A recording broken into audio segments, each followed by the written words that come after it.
Well, good morning, my friends. Lovely to be with you again this morning. My guest of honor today, and the guest we'll be talking to today, she's wrote some fantastic stories, including Who Ate Steve, Who Did, The Terribly Friendly Frocks, Oh Monty, and Here Be Giants. And she's here today to talk about, well, these books, her latest series, which are the Badgers That Go series. So please put our hands together, if you so wish, for a big virtual welcome to our guest today, Susannah Lloyd. Hello, Susannah. Hello. How are you? Hello, I'm great. So glad to be here. Oh no, it's lovely to have you on. Such a colourful, wonderful world you've created here. So what we're going to do is we're going to have a quick chat with Susannah, and then Susannah's going to give us a little reading from book one to get you enticed into the story if you haven't read it. Yes, I've got one as well. Look, dun, dun, dun, book one. So tell us a little bit about, first of all, Susannah, your kind of yourself, your sort of author journey, I guess. Sort of how you got from sort of doing what you're doing to sort of leading up to the Badgers books, and then we'll have a little dive into what the Badgers Go series are about, if that's okay. So I'll hand over to you. Tell us a bit more about yourself for that. Oh, fantastic. So yeah, my name's Susannah Lloyd and I live in West Yorkshire. Thinking about my author journey, I first wrote my first picture books when I was about 5 years old. I've still got copies of them, and I always thought I would be a writer. I was writing a murder mystery around the age of 11, an ambitious series that did stop with book one. And then I took what I considered to be the longest tea and biscuit break in writing history, because I didn't start writing again until I was about 40 when I wrote The Terribly Friendly Fox. So that was a bit of a mistake, but I have been making up for lost time ever since. So that's a gap, isn't it? That's incredible, isn't it? You don't know what happened to that original murder mystery? I still got them. I was looking for them the other day, but you can see them on my website.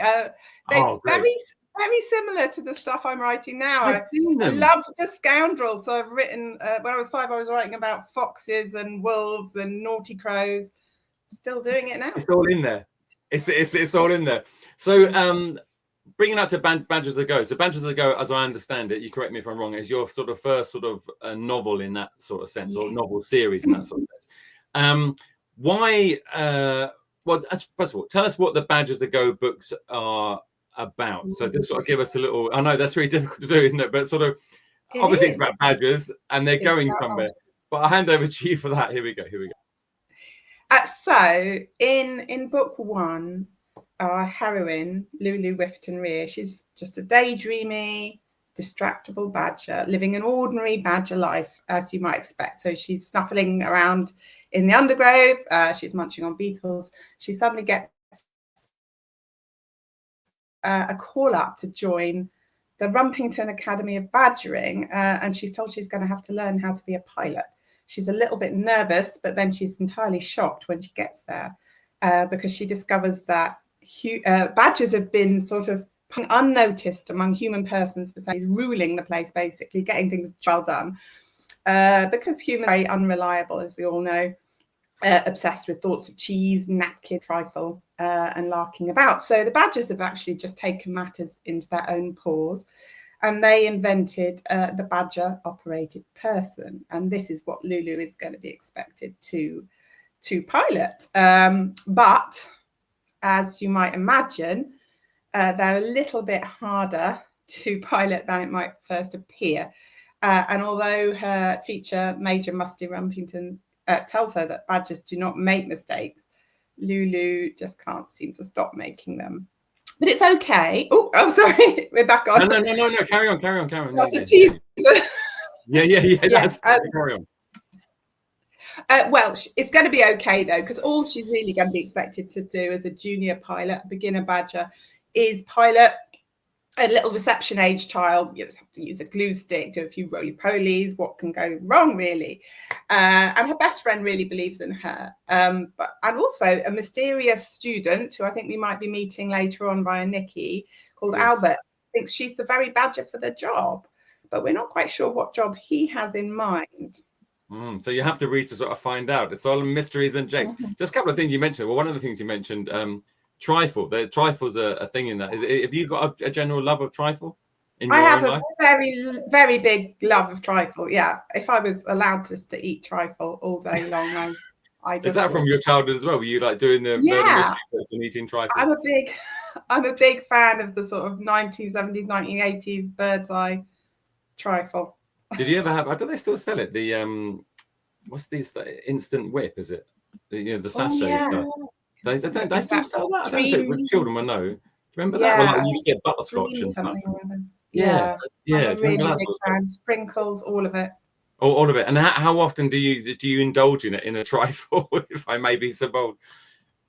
Not enough. I think in my older years I might indulge more. I'm just thinking. I think trifle features in a couple of my books. So yeah, there's certain themes that feature largely. I was thinking the other day. I think I've now got 2 congas in different books.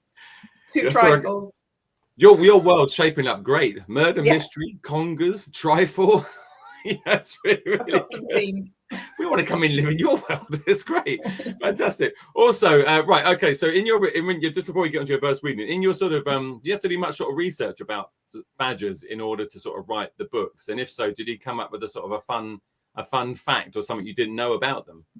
I didn't do a lot of research, although as a child I did go badger watching as a child. I was a member of a sort of nature watching group called Watch. And so I did see badgers as a child. So I guess I have observed them in the wild. Was that a nighttime? Nighttime. Yeah, very exciting. I bet that's amazing. Isn't it? But no, I must be honest, I didn't do a great deal of realistic research regarding them. I know what they eat. I've studied that. They eat trifle. Well, ladybird crumble. Yeah. With midge sprinkles. Beetle and clotted cream pudding is a big that's a particular favourite. Is that a favourite of yours? Not so much. And sugared earthworms. So I did research on their favourite sweets and puddings. But that's fantastic. Well, listen.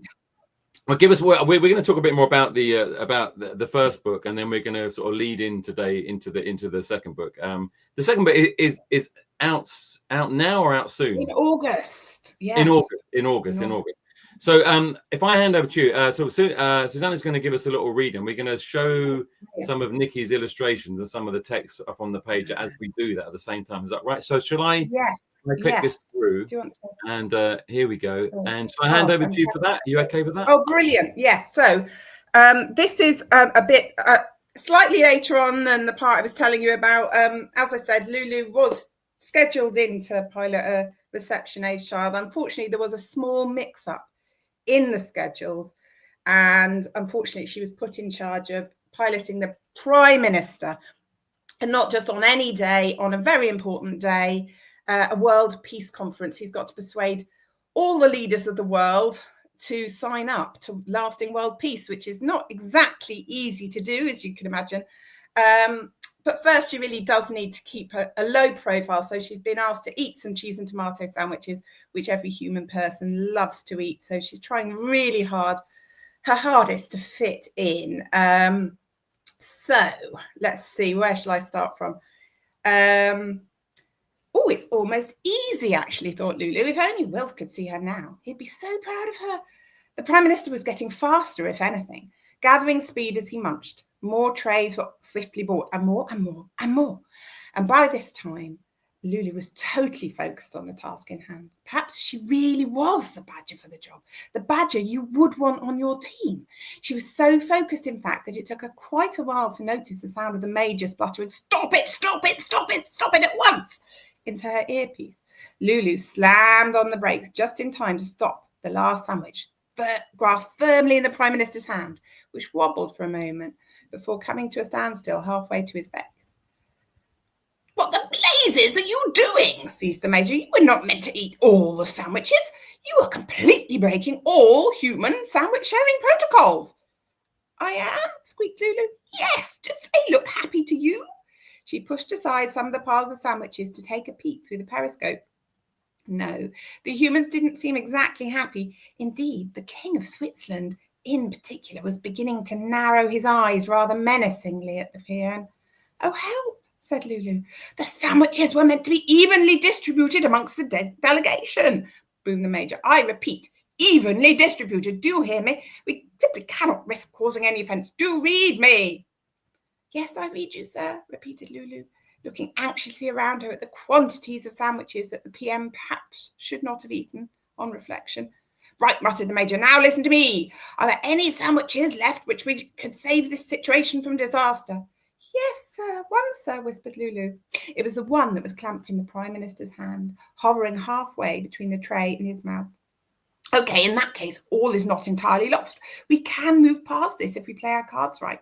Do you hear me? Offer this sandwich to the King of Switzerland. That's our only hope of avoiding diplomatic disaster, and make it snappy. Yes, said Lulu. She took a deep breath. Would you care for one? She shouted, making sure to be heard. A few crumbs of cheese and tomato sandwich fell from the mouth of the PM as he spoke. The King of Switzerland gasped and stepped suddenly backwards. Excuse me, said one of the waiters, mopping his brow nervously. What is the Prime Minister doing? He asked. The Prime Minister appears to be growling, replied the Chief of International Police. I thought so, said the waiter. Lulu, hissed the Major, you forgot to press the growl transmuter button. But it was too late. The damage had been done. The sandwiches had been eaten, and the King of Switzerland had been growled at, and there was nothing that anyone could do about it now. Lulu, stop waving that blasted thing about and give that man that sandwich this instant, barked the Major. For goodness sake. You need to pull the right rotating crank. Pull it quickly. Lulu's paw hovered over the two cranks. But which one was right and which was left again? She could never remember. Now! At once! She pulled. It refused to budge. It won't move, sir, she whispered anxiously. Pull harder, barked the Major.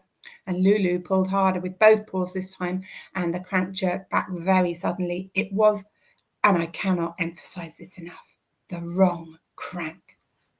Out shot the Prime Minister's arm, fast as a bullet, straight towards the King of Switzerland. And now, in all fairness, the sandwich had been evenly distributed, except that it was evenly distributed all over the face of the King of Switzerland. The Prime Minister's hand remained pressed against his face for several moments before withdrawing backwards, wavering regretfully from side to side. The other world leaders watched in stunned silence as the sandwich slipped slowly and ungraciously from the jowls of the King of Switzerland, landing on the Prime Minister's shoe. Cripes, gasped the Major. Lulu stood once more on tiptoes and peered through her periscopes to check how things were going, and she immediately wished that she hadn't. For starters, the King of Switzerland was looking a good deal redder than before. Admittedly, some of this may be due to the slices of tomato plaster all over his face, but there was no denying it. Some of it was due to the fact he was now in a state of unutterable and incandescent rage.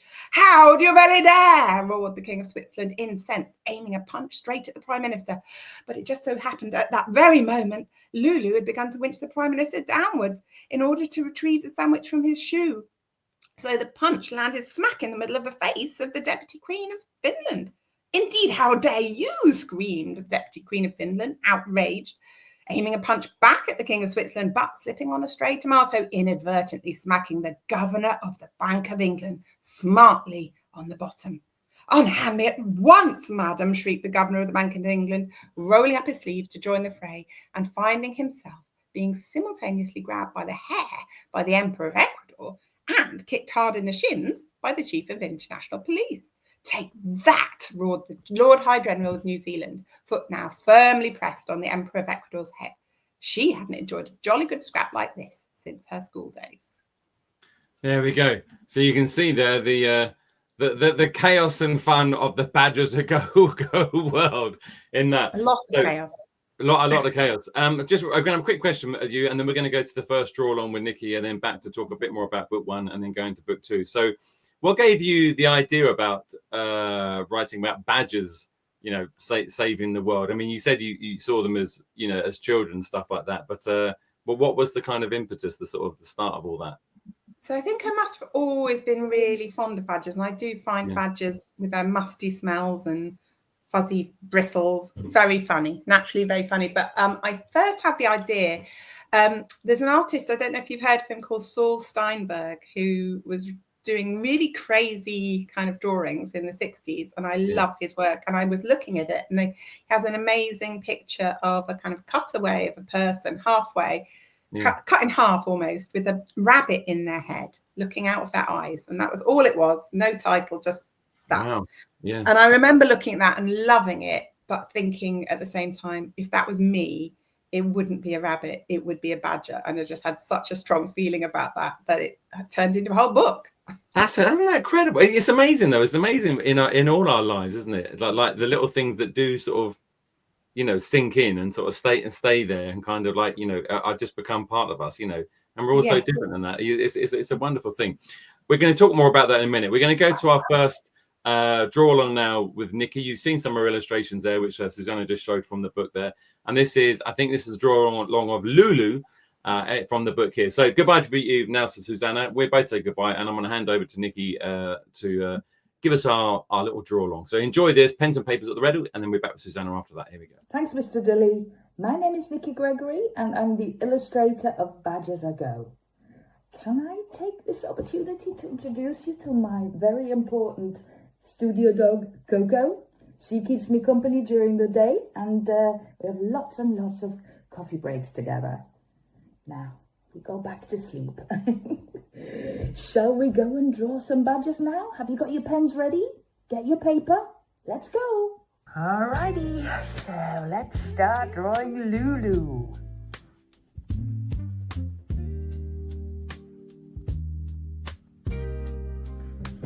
So Lulu is a small badger with big eyes, big round eyes, big oval eyes.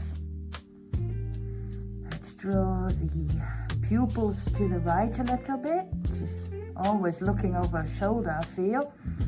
Then add some worried eyebrows at the top.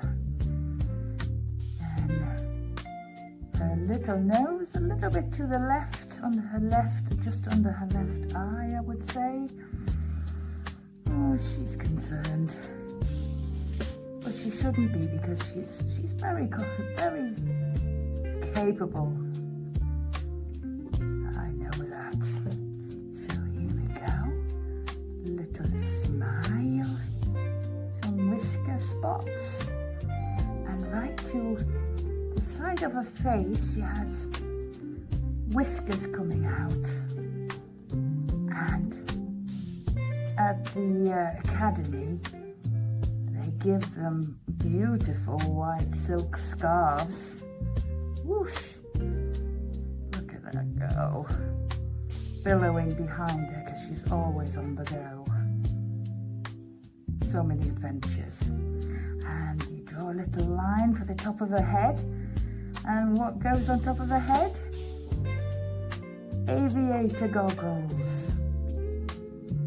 She doesn't get given much in the way of an outfit. It's just goggles and a scarf, but they've got fur, haven't they? So then out comes the little ear to your right there, nice and furry, and another one sticking out the other way at a jaunty angle.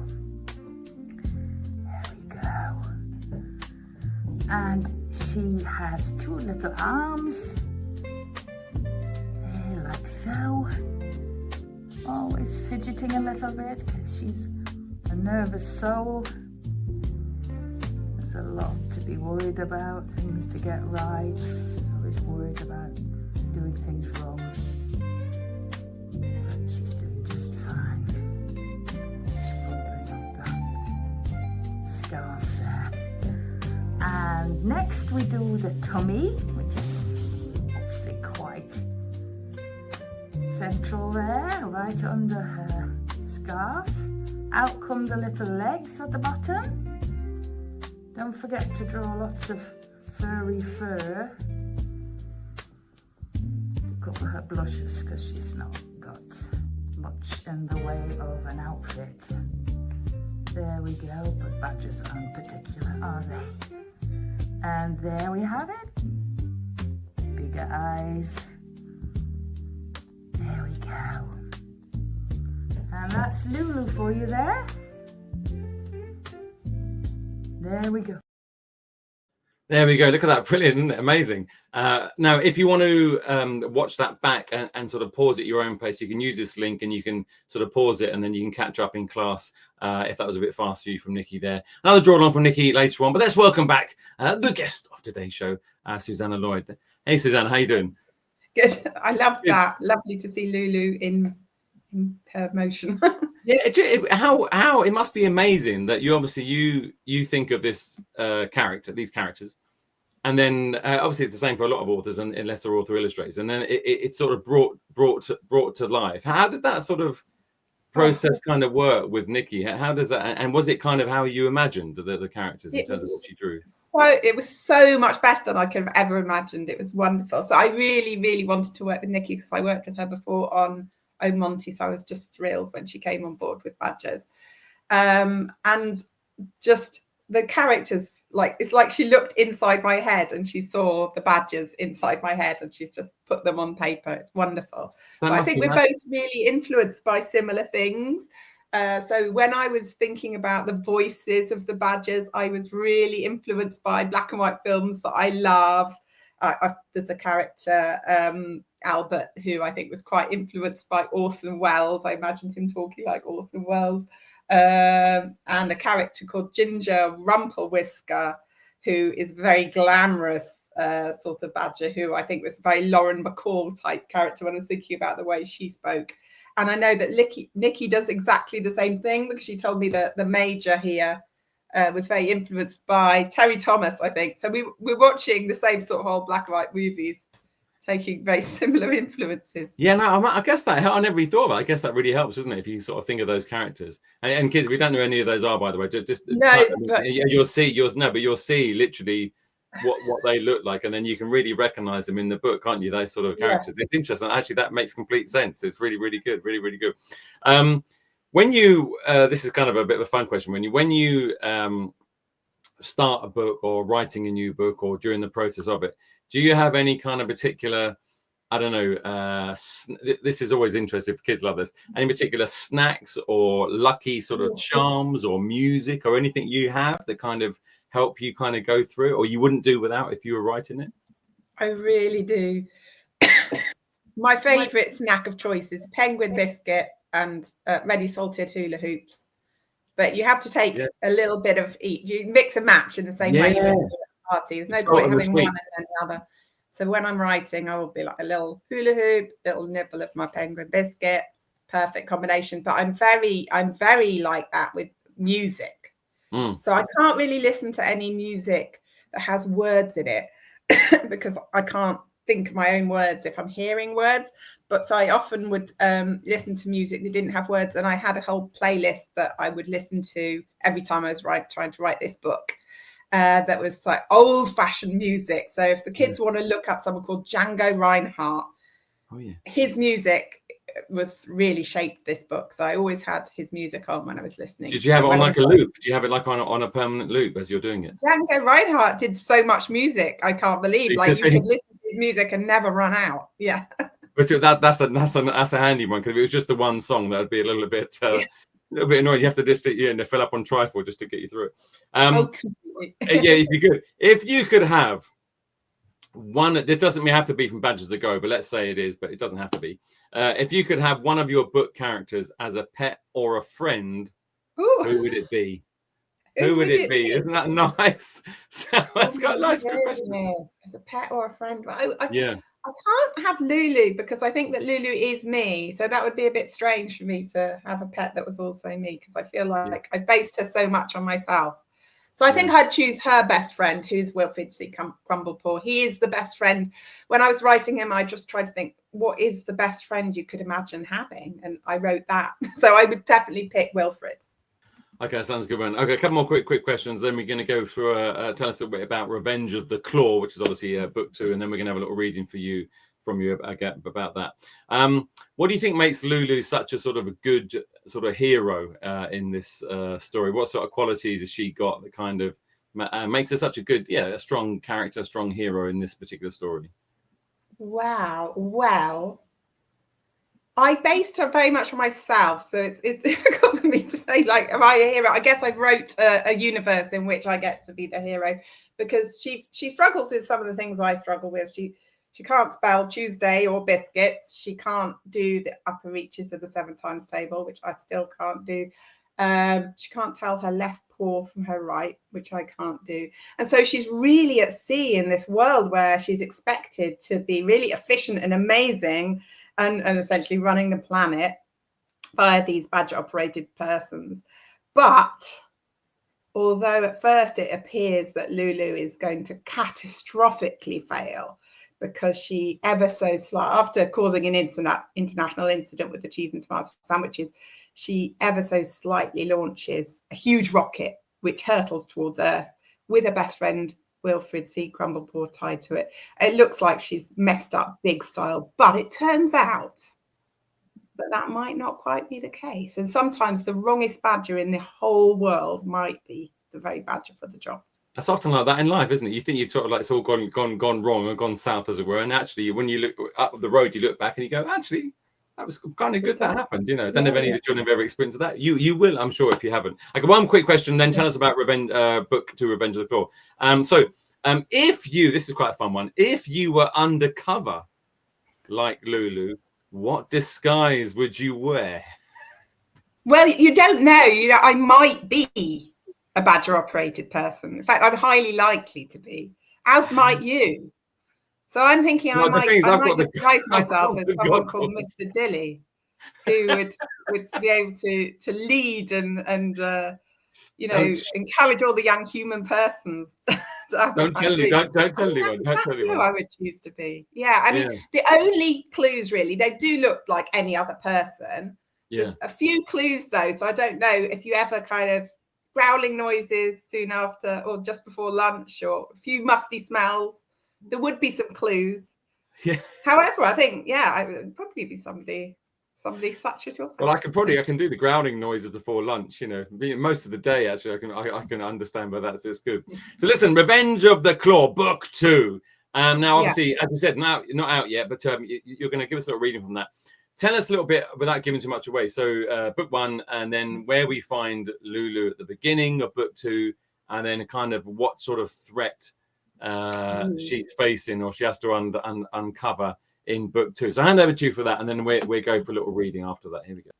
Lovely. So it's a very eventful new term at the Rumpington Academy of Badgering. There's a new teacher, Professor Brisk Whiskers, who's a maverick inventor, an all-round jolly good fellow, and he's invented something called the snout activated oscillating hypnotizer. I have to check what that's called. It's quite a mouthful. So that's an amazing leap forward in badger operated person technology, and everyone's very excited, including Lulu, but for some reason Lulu just can't help standing out for all the wrong reasons. He seems to take quite a dislike to her. There's a little bit of a fall from grace, Lulu having achieved saving the world in Book 1, falls from grace as a custard-related calamity, and then she gets accused of stealing the world-famous Derriere diamond, which is the most amazing, beautiful, and most expensive diamond in the entire world. And she could have sworn that she was fast asleep at the time. So her whiskers are all of a tingle. But we need to discover, will she be brave enough to take matters into her own paws and put her ability to fit into the test as a mole undercover at the Claw Institute of Villainy, Scoundreling, and All-Round Boundary. I like that. That's great, isn't it? That's a great institute. Well, not a great institute. I wouldn't like to be a part of it. It's a great name for an institute. It's really, really good.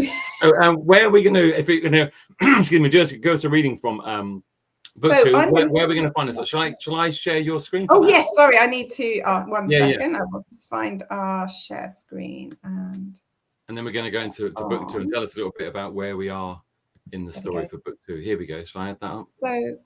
So we're just coming into chapter 2. They just heard that they're going to be ingenious inventions. Shall I go? Is it ready? Yeah, all ready to go. Ready to go. Can you see it on the screen? Off you go. Right. That's great. I say, sir, did you say inventions? Cried Wilfred, the fur on his ears pricking up. I did indeed, young Crumblepaw. I did indeed. The paws of progress have been marching forward. May I introduce to you our newest member of staff, inventor and all-round jolly good fellow, Professor Archibald Brisk Whiskers. The badgers held their breath with excitement as a mysterious figure in a laboratory coat suddenly emerged from the shadows, coughed, and adjusted his beard. Oops, I got too low. Lulu felt her whiskers shiver slightly, briefly. The professor was remarkably small, smaller than Lulu even, yet he appeared to be bristling with a very large grandiosity. Good afternoon, students, said the professor, eyeing the badgers severely. I am Professor Brisk Whiskers, a completely normal badger inventor, inventing completely normal badger things. Ah, no, do not be fooled, barked the major, clapping the professor hard on the back. Make no mistake, this is no ordinary badger. Goodness, but that feeling in Lulu's whiskers was getting worse. She rubbed them with her paw to try and get the tickle out of them. No, the professor here is being far too modest, roared the major. He's not ordinary, he's a genius, in fact. The professor adjusted his beard, which had travelled up his face a little in all the excitement. Why, he's going to revolutionise badgering as we know it, continued the major triumphantly, because the professor comes to us with the greatest leap forward in bop technology since the invention of the whisker-operated rotary valve. There was a huge cheer from the excited audience, along with many hurrahs, several I says, and 3 my words, and 1 gosh. Why, this invention heralds a whole new age of badger productivity, doesn't it, Professor? The professor nodded. Yes, indeed. Frightfully so, Major. Frightfully so. There was something strangely familiar about the professor, but Lulu didn't seem to be able to put her paw on it. She racked her brains, but she was quite sure she'd never met any inventors before, back in her old life in her quiet little burrow by the babbling stream.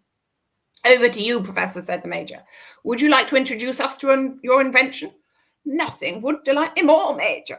Musty old boy, replied the professor, but forgive me, I find myself being a little distracted because there is a student there who is twitching her whiskers at me in a most impertinent fashion. Lulu felt her snout blush red hot once more.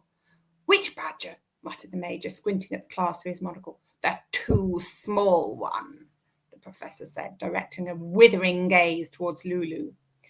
Me, she said, trying her best to gather her thoughts, but she was finding it hard to think under the piercing glare of the professor, which seemed to be almost laser-like in its position. She slid down a little in her chair, trying to escape his gaze, but it was no use. It still felt like his eyes were burning holes into her. There we go. Fantastic stuff. Look at that little sneak preview of a book. I love that. That's really, really wonderful. Now, alarming. Yeah, it is. I'll see what's going on with that. We're going to go to our second draw along. This is from Nici. So this is still from book 1, Scott. I think this is of Albert. Albert, I think, in from book 1. Oh, brilliant. So, yes, the mysterious, totally normal Albert from book 1. And then we'll be back for more chat from with me and Susannah after this other draw along from Nici. So, Susannah, thanks very much for that. And we'll speak to you in just a minute. Here we go. So let's go over to our second draw along. So pens and papers at the ready, and we're going to draw Albert about 3.5 minutes that, and then we're back for a bit more chat. Here we go. How about we draw Albert? Now, Albert is a different kind of creature. We don't quite know who he is, but he's hiding behind these very big glasses. I wonder why. So big glasses. What's he got to hide? If he's a badger like everybody else, he should be okay, shouldn't he? There we go. Little nose in the middle. And some nostrils. Inquisitive little eyes there. Sweet enough. Oh, what have we got here? A little smirk. Add a little smile. And then he has these strange bushy eyebrows. Very important. There you go. They're nice and bushy. And a line there between the eyebrows to the top of his head, and just a hint of aviator goggles, because he has some as well. There we go. Little face. There we go. Nice and round. And he also has a silken scarf.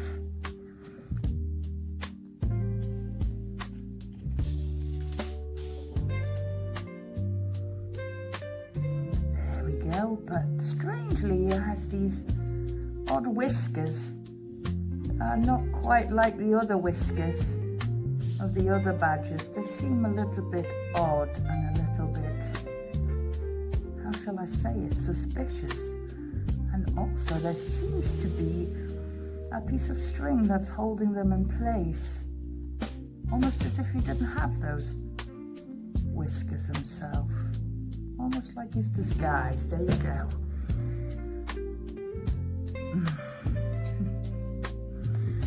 Also suspicious is he's got very long fingernails.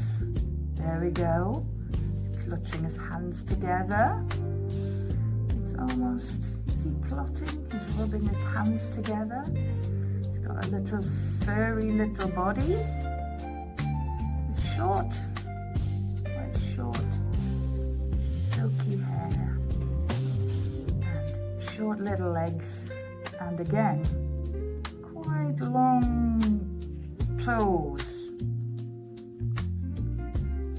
There we go. Very long toenails. There we go. And that is Albert.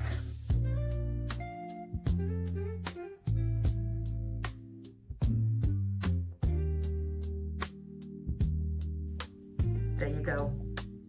What do you think? A handsome fella.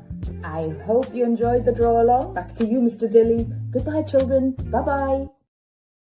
Look at that, brilliant. There was the Albert there. What is it, the bad guy thing? It does work, didn't it? They do that sort of weird, sort of menacing finger thing like that, just like Albert did there. So let's speak back, Susannah, for a few of your questions as well. So look at that. That's brilliant, isn't it? Wonderful to see. Oh, it's just kind of wonderful. Okay, so we've got a few school questions for you here, Susannah. Here we go. So this is for Auckland Primary School in East Ayrshire. Thank you for your question. Do you get your ideas from watching Friends and Family, or any of your ideas? I do, and especially Eccentric Pets. I think 2 of my books have been based on past pets. So I think observing funny behaviour is definitely a good way to start a story. This one, Who Ate Steve, is based on, although this is the character of Marcel is a bird now, he began in my mind as a praying mantis because my son had a praying mantis that acted very like Marcel. And where's it gone? Oh, Monty. This character, Monty, is definitely based on my cat, Oscar, 100%. So you did just observe the people around you, and then they all just goes in. It all goes in there. Okay, this is from slightly different question now. So, Spalding St. Paul's Primary School in Spalding. Funny enough, what was your favourite book as a 7-year-old? I should say, yeah.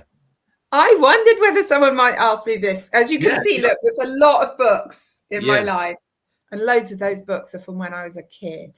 I mean, I was a big library kid as well, so I had millions of books from the library, but I also had a lot of books. And I've actually picked out my 2 favourites. So this was my favourite picture book called Trubloff, the mouse who wanted to play the balalaika.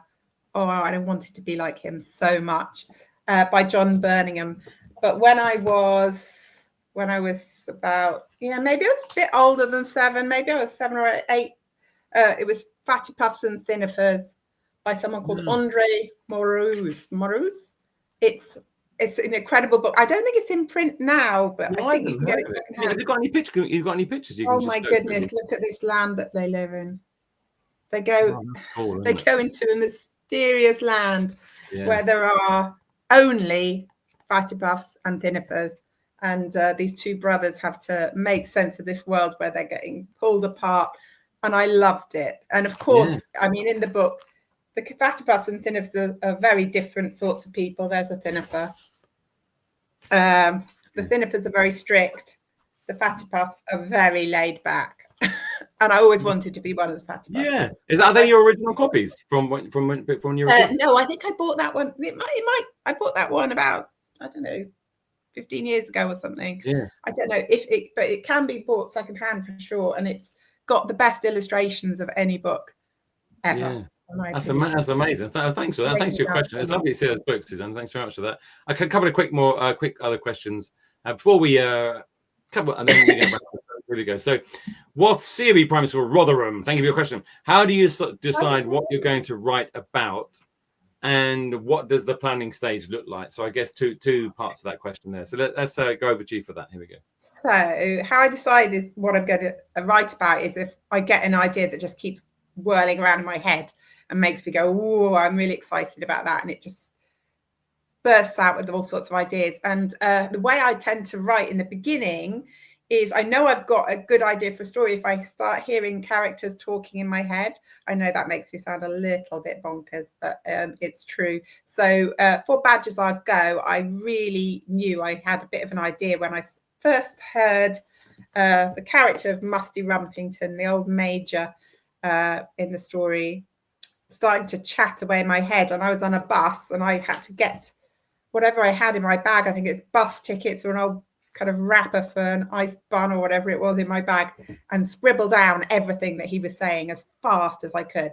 So usually it's a bit like that. Nowadays I try and keep a notebook in my bag, but often the way I'll start is I'll have a big stack of scribbles I've drawn on old cereal packets or my notebook or an old bus ticket. So you have like loads of different. And then I'll put it together into a bit of a story. Oh, yeah. I love that though, because I guess for the kids watching and stuff is that kind of idea of just like random ideas and just having on bits of paper and stuff. And because sometimes, some people are more organized than others, aren't they? Let's face it, it's just the way we all are, And some people have, very amazing notebooks and all the, and I'm sure some of the children watching might have that at school. You might be one of those children, you might not be. So the idea that you can have all the little bits of paper and just like, and piece them all together is quite a liberating kind of thought, isn't it, in terms of that? Oh, for sure, because I find like a blank piece of paper on a desk really intimidating thing. Like I think, what can I possibly write about?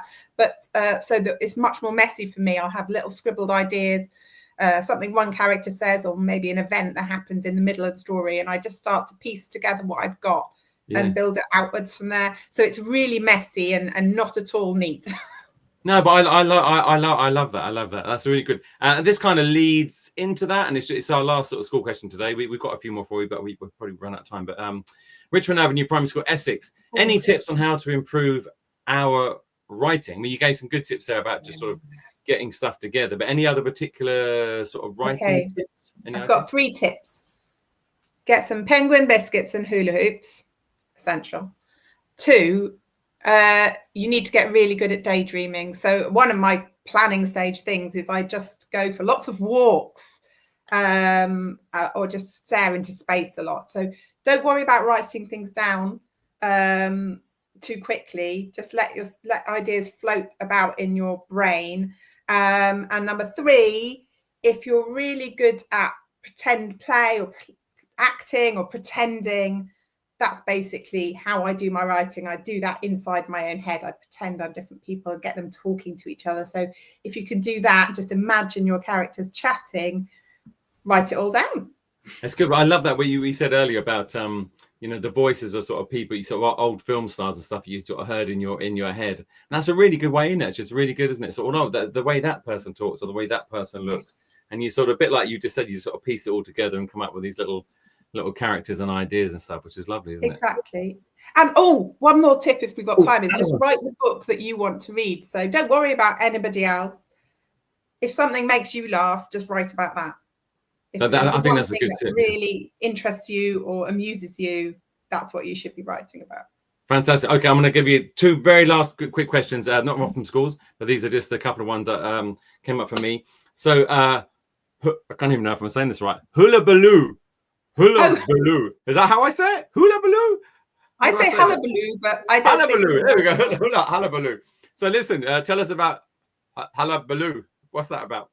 Hullabaloo. I think that might be because that's one of my favorite words, like shenanigan, hullabaloo, jelly. I love words like that.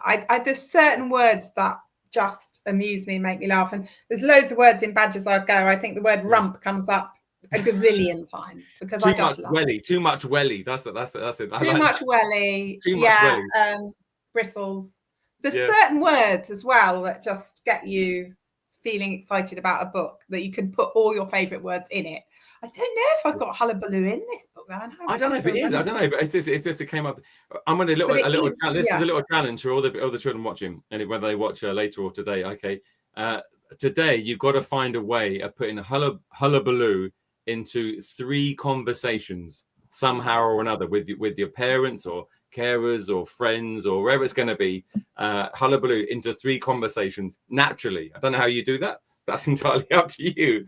But that's good. I think and the word the first way is to cause a hullabaloo and then say, I have. Yeah, caused one. That's what it is. It's brilliant.